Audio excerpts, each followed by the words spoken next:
potentially dangerous weather situations or other emergencies, specially built receivers are automatically activated to warn of the impending hazard. Tests of these receivers are normally conducted by the National Weather Service every Wednesday between 11 a.m. and noon. Reception of this program and the warning alarm will vary at any given location. The variability becomes more noticeable at greater distances from the transmitter.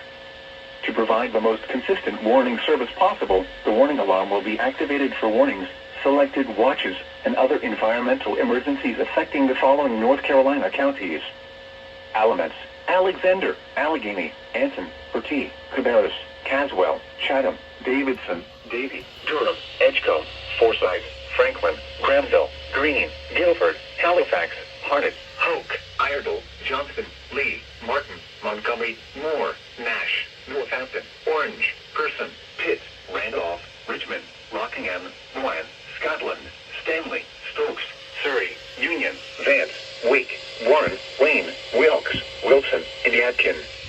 The warning alarm will also be activated for the following counties in South Carolina: Chesterfield and Marlborough, and the following counties in Virginia: Brunswick, Carroll, Grayson, Henry, Mecklenburg, Patrick, and Pittsylvania. This includes the independent cities of Galax, Martinsville, and Danville. Repeating, the National Weather Service has just activated the public warning alarm tone in the test of the Weather Radio's warning alarm system.